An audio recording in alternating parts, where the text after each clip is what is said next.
안녕하세요. 오늘 저희가 함께 깊이 파고들어 볼 이야기는 송길령 작가의 글 경량문명시대의 새로운 공부법에서 가져왔습니다. 우리가 학습이나 공부라고 생각하는 것들이요. 요즘 시대에 어떻게 변하고 있는지 한번 살펴보려고 합니다. 요즘 정말 변화가 빠르잖아요. 그래서 예전에 우리가 학교에서 배운 방식, 그 정답 찾기 같은 공부 말이에요. 이게 좀 효과가 떨어지는 것 같다. 이런 느낌? 여러분도 혹시 받으신 적 없으신가요? 오늘 저희 목표는 바로 이겁니다. 왜 그 옛날 방식이 좀 힘을 잃고 있는지 그 이유를 좀 명확히 알아보고, 그럼 이 변화 많은 시대에 쭉 성장하고 또 적응하려면 새로운 공부법은 뭘까? 이걸 탐구해 보는 거죠. 특히 그 학창 시절 방식 있잖아요. 거기에 시간도 노력도 많이 들으셨던 분들은 지금 좀 당혹스럽거나 혼란스러우실 수도 있을 것 같아요. 네, 그런 마음 충분히 공감하면서 시작해 볼게요. 네, 그 지점이 참 중요합니다. 일단 왜 새로운 방식이 필요한지 알려면 그 시대적 배경을 먼저 봐야 하거든요. 어, 요즘 보면 성인들 독서 시간이 계속 줄고 있다고 하고 또 온라인 정보는 편하긴 한데 사실 좀 피상적일 때가 많잖아요. 그리고 결정적으로 인공지능, AI 발전 속도가 정말 무섭죠. 단순히 뭐 검색하고 요약하는 수준이 아니에요, 이제는. 지식 암기라던가 좀 패턴화된 창작 같은 거. 이런 건 AI가 훨씬 더 효율적으로 해내거든요. 이런 상황에서 예전 방식만 고집하면 글쎄요, 경쟁력을 갖기가 점점 어려워지는 거죠. 생각해 보세요.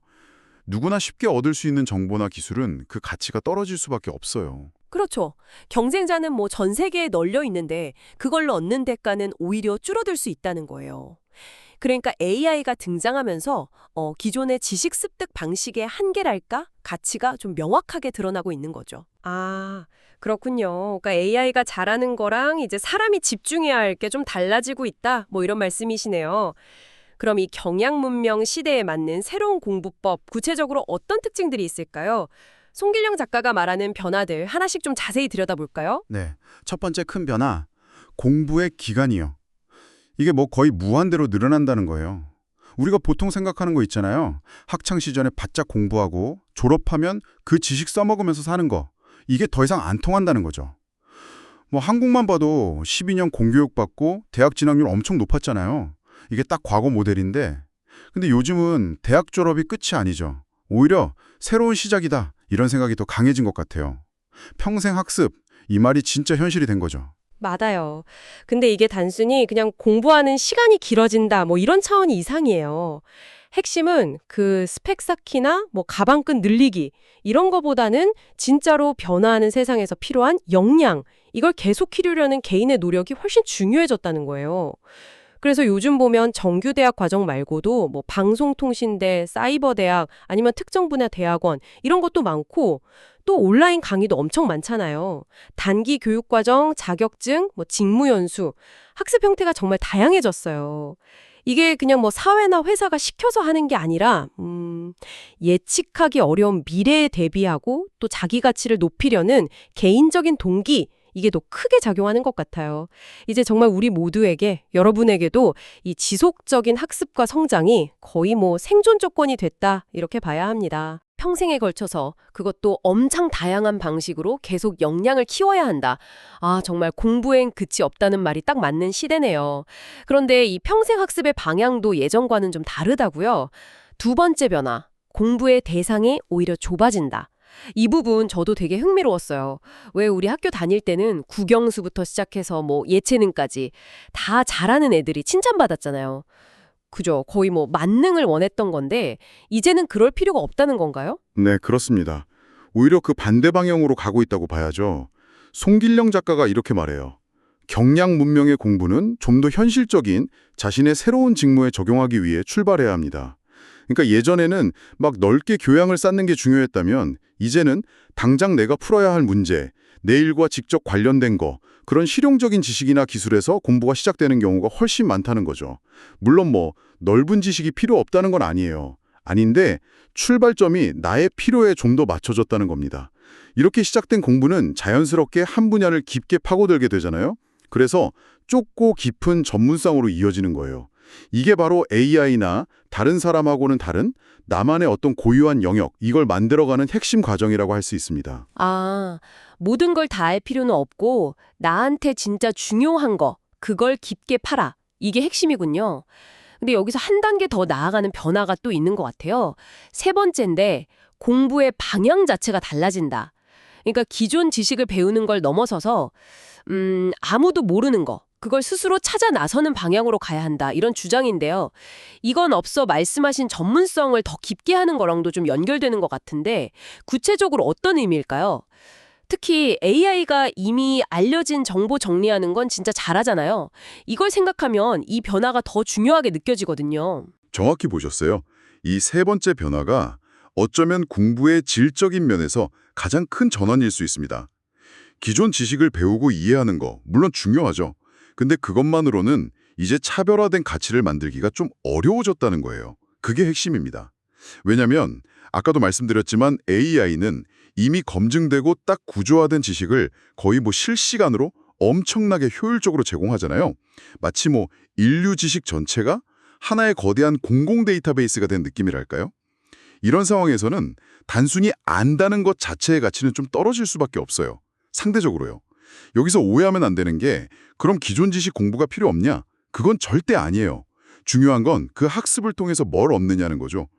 정보를 얻고 이해하는 그 과정 자체를 통해서 내 두뇌를 구조화하고 그 구조를 바탕으로 새로운 질문을 던지고 독창적인 사고를 할 수 있는 어떤 틀, 이걸 만들어내는 거. 이게 새로운 시대가 요구하는 능력이라는 겁니다. 즉, 배운 걸 재료 삼아서 나만의 가설을 세우고 실험도 해보고 연결도 시켜보고 종합해서 이전에는 없던 새로운 가치나 해법을 만드는 능력. 바로 창조와 독창적 사고. 여기에 방점이 찍히는 거죠. 이건 마치 연구자가 새로운 걸 발견해 나가는 과정하고 같아요, 본질적으로는. 지식을 그냥 소비하는 걸 넘어서 지식을 생산하는 단계로 가야 한다는 의미입니다. 아, 단순히 지식을 머릿속에 넣는 창고가 아니라 그걸 써서 새로운 걸 만드는 엔진 같은 두뇌를 만들어야 한다. 이런 말씀이시군요. 듣고 보니 그 미지의 영역을 탐색한다는 건 정답이 없는 길을 가는 거니까 실패할 수도 있고 좀 불안할 수도 있겠는데요. 어떻게 계속할 수 있을까요? 이게 네 번째 변화랑 관련이 있을 것 같아요. 공부의 과정, 그리고 그 결과로 얻는 마음 상태의 변화. 이것도 좀 설명해 주시죠. 네, 바로 그 부분입니다. 네 번째 변화는 공부를 왜 하는지, 그 동기와 과정에서 얻는 보상이 달라진다는 거예요. 예전 공부는 사실 경쟁이 엄청 치열했잖아요. 더 좋은 점수, 더 높은 등수, 남들보다 앞서는 게 중요했죠. 근데 새로운 시대의 공부는 그런 상대평가나 순위 매기는 것에서 좀 벗어나고 있다는 거예요. 대신에 남들이 안 하는 거, 나만의 고유한 뭔가를 꾸준히 해내고 있다. 이 느낌 자체에서 깊은 만족감이나 성취감을 얻는 방식으로 바뀌고 있다는 겁니다. 왜냐하면 아까 말했듯이 나만의 전문 영역에서 아무도 모르는 걸 찾아가는 과정은요, 본질적으로 비교하기가 어려워요. 각자 길이 너무 다르니까요. 이런 과정은 또 반복적이거나 좀 틀에 박힌 작업들이 AI나 자동화로 대체되는 요즘 흐름하고도 딱 맞아떨어지죠. 인간은 점점 더 창의적이고 고유한 영역으로 가야 하는 거니까요. 경쟁에서 이기는 것보다 그냥 나만의 길을 가는 거, 그 자체가 보상이 된다. 근데요, 이런 방식의 성과나 역량을 사회는 어떻게 알아줄 수 있을까요? 학위나 자격증처럼 딱 보이는 증표가 없다면요? 그거 좋은 질문이십니다. 실제로 이런 변화를 보여주는 재미있는 사례가 있어요.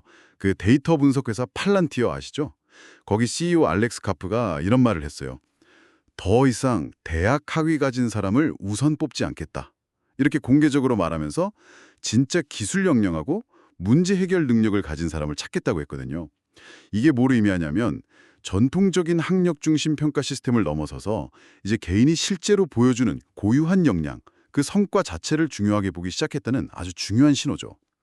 송길령 작가는 이렇게 자기만의 길을 가는 공부는 본질적으로 너무 고유해서 남과 비교하거나 순위를 매길 수가 없다고 해요. 그래서 바로 이 지점에서 내면의 평온, 그러니까 평온을 찾을 수 있을 것이라고 말합니다. 경쟁의 불안에서 벗어나서 몰입의 즐거움을 찾을 수 있다는 거죠. 흥미롭게도 작가는 이 과정이 대학원의 연구 과정과 되게 비슷하다고 지적해요. 다만 그 가치를 인정해주는 주체가 예전처럼 특정 대학이나 학위 주는 기관에만 한정되는 게 아니라 같은 분야에서 활동하는 동료 전문가들, 업의 전문가들이 인정. 그리고 무엇보다 중요한 건 자기 자신, 스스로 자신을 인정, 이렇게 확장된다는 차이가 있다는 겁니다. 그러니까 실제 결과물과 기여로 실력을 증명하고 인정받는 시대가 오고 있다는 뜻이죠. 결국 외부의 평가나 기준보다는 내 안의 기준 그리고 동료들의 인정, 이게 더 중요해진다. 그렇군요. 이런 변화들이 다 경향문명이라는 시대적 특징 때문에 가능해졌다고 하셨는데 이 개념을 조금만 더 설명해 주실 수 있을까요? 그리고 작가가 이 경향문명인의 모습으로 전설적인 뮤지션 데이비드 보이를 언급한 이유도 궁금해요. 경량문명, 말 그대로 가벼울 경, 무게령자를 세는데요. 과거에 좀 무겁고 안정적인 구조 대신에요. 가볍고 민첩하고 유연하게 변화하는 게 특기인 문명을 말합니다. 예를 들면 고정된 직업, 평생 직장, 하나의 정체성 이런 데 얽매이기보다는 계속 이동하고 변화하고 적응하는 삶의 방식, 이게 중요해지는 거죠. 데이비드 보이는 이런 경량 문명의 모습을 자기 음악과 삶으로 정말 완벽하게 보여준 사람이라고 할 수 있어요. 아시다시피 평생 한 장르나 스타일에 머무르지 않았잖아요. 록, 팝, 글램, 소울, 일렉트로닉 계속 음악적 실험을 하면서 자기 모습, 페르소나를 끊임없이 바꿨죠.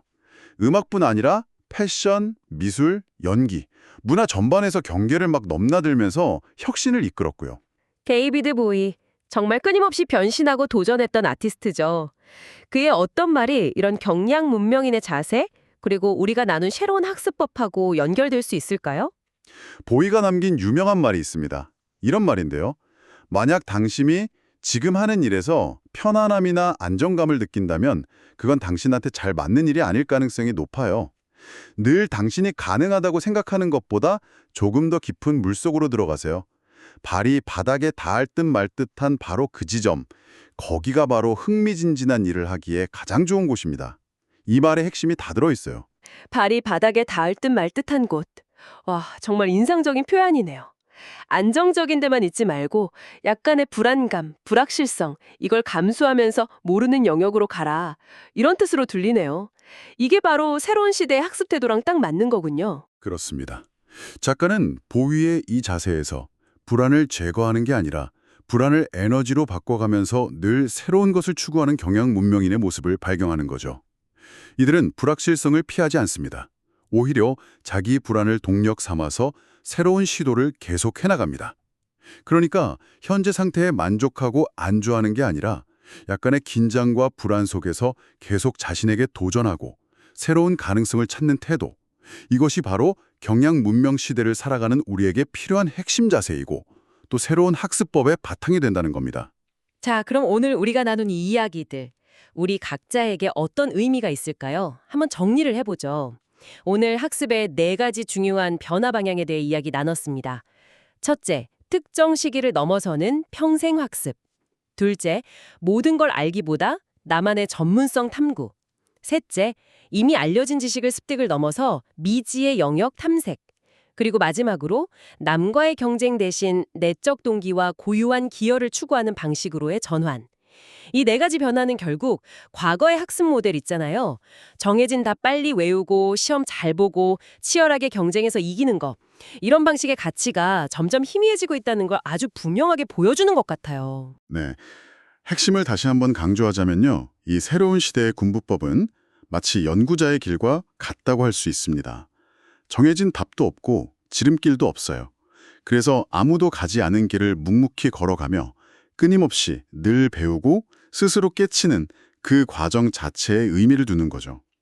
그리고 그 과정에서의 노력이나 성취는 더 이상 졸업장이나 자격증 같은 제도적인 틀 안에서만 평가받는 게 아니고요.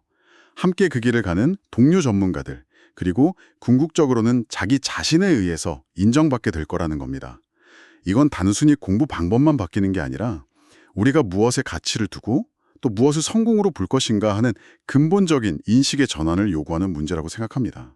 오늘 나눈 이야기들이 여러분 각자의 학습 여정을 좀 새롭게 바라보고 또 설계하시는데 작은 영감을 드렸으면 좋겠습니다.